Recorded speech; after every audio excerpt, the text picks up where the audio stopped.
Market update here on the 31st. So pretty dull day overall if you're looking at tech at least. Some of the growth stocks are taking off, such as SoFi. Pretty dull, bouncing around here.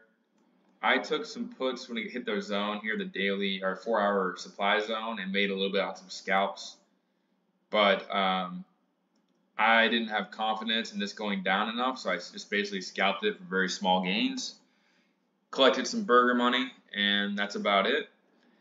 But I still expect this to come down here to 379, 380 and hit this demand zone one more time. If it were to come up here and it does fill this gap, I would be buying puts right here because this looks very corrective to me, and that would just turn it into an expanded flat. So tomorrow we come up here to this area, I'm buying more puts. For now though, if it just comes down, I'm probably just gonna let it go. I don't see that much reward trying to get puts down here, just in case it does come up here, I'd be down a bunch. So basically the whole time for the last couple of days, we've just been bouncing around between two demand and supply zones. And it is actually falling a little bit right here as I make this video, but again, I don't really care enough for catching puts for a $3 move here. I would just be waiting to set up for the next move higher, and that is buying down here. Maybe you buy TQQQ, maybe you buy calls, maybe you sell puts. Either way, I'm just watching right now until we get some kind of movement outside one of these zones. So look for a second wave and then look for this to play out still. If we look on the daily, let's just see where we're at on the standard deviations. So that would take us back to the top of the zone. Look at this. Every time we've gotten to the top of the zone, we sold off. So if we get back here to 393, 390, get ready for another sell-off. So we've only been to the bottom of the zone in March and in January. So we're due to come down here over the next couple of months and hit the bottom of the zone again, and then that would be a buy. So that's QQQ, not really touching today, pretty dull. Amazon. I think Amazon will probably go higher on earnings, considering QQQ is probably going to go higher, but I wouldn't be surprised if it comes down a little bit more tomorrow or the next day.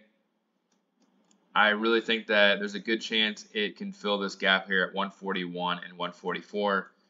But I really haven't liked playing Amazon lately or buying it.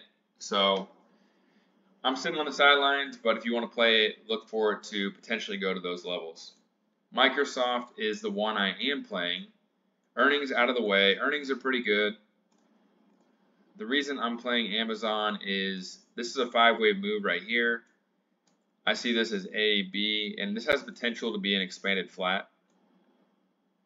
That could take us all the way back up here to this gap fill around 350.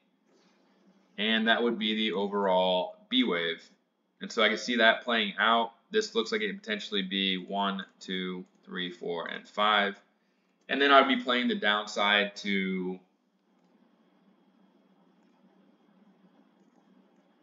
probably somewhere in the range of 315, 314, 317, something like that to complete the overall 4th wave.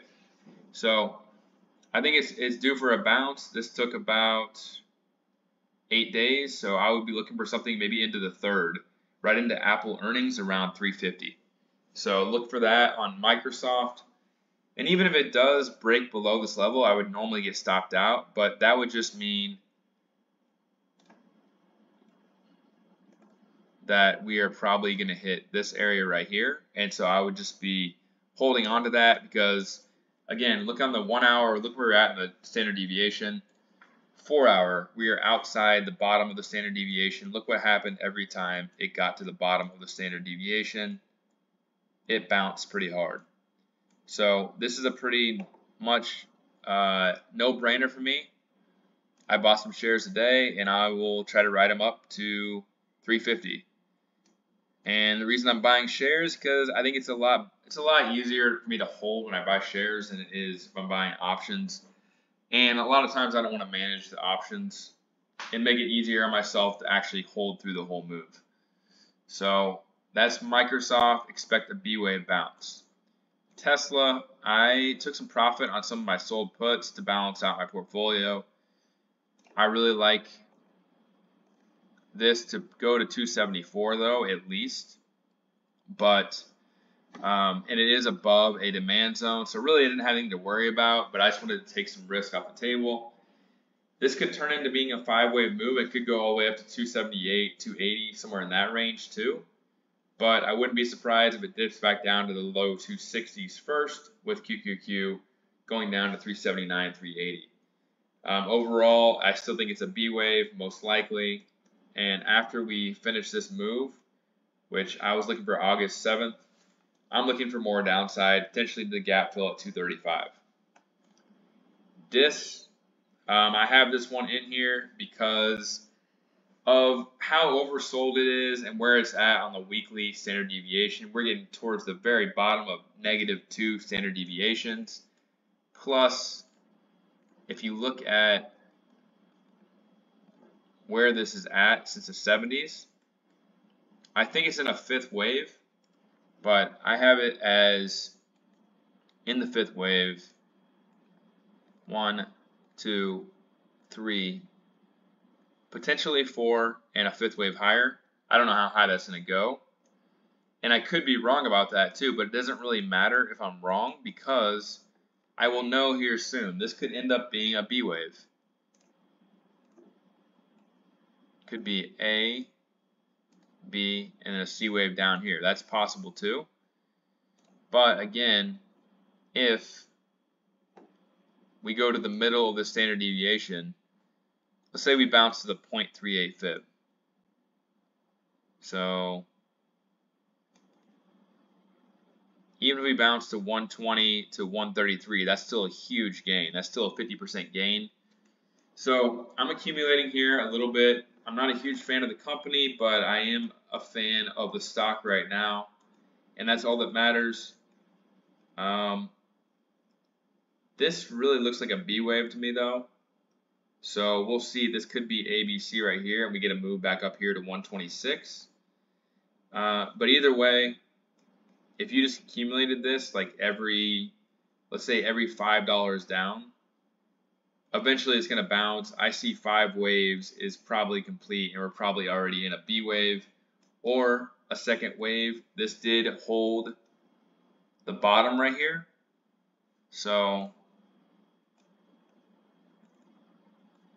if it doesn't hold the bottom, it could come down here to 79 bucks. If that were to happen, then let's just look. Yeah, 79 bucks is very possible. But that would just be another spot to accumulate. And then I would see that actually as probably something like that. So good spot to start accumulating and see what happens. It could start moving up after we get that big correction in the overall market. So let's say it does come down here to 78 in September, then I would expect a pretty big bounce after that. Google, still in a 3rd wave. I'm looking for that 4th wave to start whenever the market starts dipping. Or maybe it'll start tomorrow. Maybe this 4th wave will be pretty quick. This took 7 days. Maybe we get a quick 4th wave and then a 5th wave higher with the completion of QQQ. So this is almost finished. Gap fill at 141. Apple,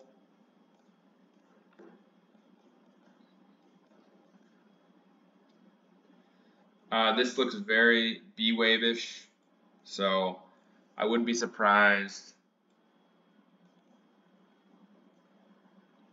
Could come up here to 198 again, but I think that this is probably going to head back down here to the low 190s potentially before earnings. So gap fill still here at 191. Potential for that to happen. But if it comes down here to 191, let's say before earnings, that's going to be a buy because you can see where we're at. I can see this going back up to 200, 205, something like that. Meta, I have this sitting as a fourth wave here, and it's starting to get outside of this supply zone right here. So once it gets out of there, I think it's a buy.